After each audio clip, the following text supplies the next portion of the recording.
भारतीय अंतरिक्ष एजेंसी इसरो ने एक बार फिर से अंतरिक्ष में इतिहास रच दिया है। इसरो का आदित्य L1 अपनी मंजिल लैंग्रेज पॉइंट 1 तक पहुंच चुका है। करीब 5 महीने पहले श्रीहरिकोटा के सतीश धवन अंतरिक्ष केंद्र से इसे लॉन्च किया गया था, जिसके बाद ये अब 6 जनवरी को सफलतापूर्वक अपनी ऑर्बिट में स्थापित हो चुका है। इसरो की इस सफलता पर जहां पूरा देश खुशी से झूम उठा है, वहीं प्रधानमंत्री नरेंद्र मोदी ने भी खुशी जाहिर करते हुए इस मिशन में जुड़े वैज्ञानिकों को शुभकामनाएं दी हैं। इसे लेकर उन्होंने ट्वीट भी किया, जिसमें पीएम मोदी लिखते हैं, भारत ने एक और मील का पत्थर हासिल किया। भारत की पहली सौर वेधशाला आदित्य L1 अपने गंतव्य तक पहुंच गई।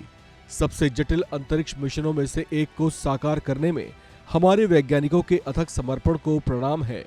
यह असाधारण उपलब्धि सराहना योग्य है। हम मानवता के लाभ के लिए विज्ञान की नई सीमाओं को आगे बढ़ाना जारी रखेंगे। आदित्य L1 अब अपनी कक्षा में अगले 2 सालों तक सूर्य संबंधी जरूरी अध्ययन करेगा।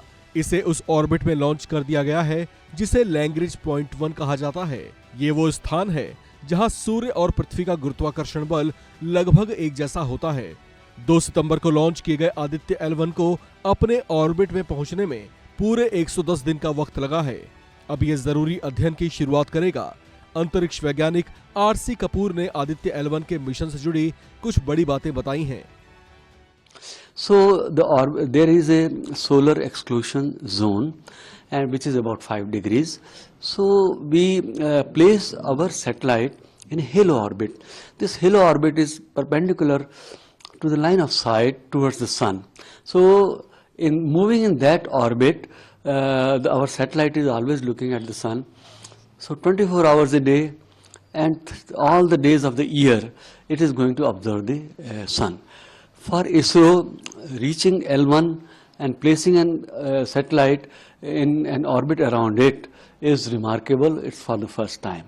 Second thing is, for all Indian institutions that have payloads on Aditya L1, this is also again the first time because their instruments are already tested and functional, and they have already started giving some important data. They have detected X-ray flares on the sun.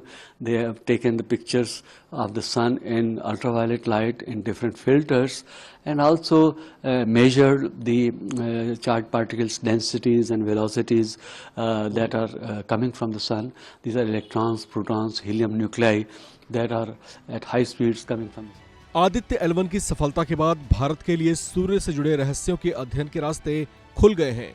ये 2 वर्षों तक अपनी कक्षा में सूर्य से जुड़े अध्ययन करने में मदद करेगा। इस मिशन का प्राथमिक उद्देश्य सौर वायुमंडल, विशेष रूप से क्रोमोस्फीयर और कोरोना का अध्ययन करना है, और कोरोनल मास इजेक्शन, सौर फ्लेयर्स और सौर कोरोना की रहस्यमय हीटिंग जैसी घटनाओं की डीप स्टडी और उससे जुड़े रहस्यों का अध्ययन करना है। इस खबर में फिलहाल इतना ही। बाकी अपडेट्स के लिए आप बने रहिए वन इंडिया हिंदी के साथ।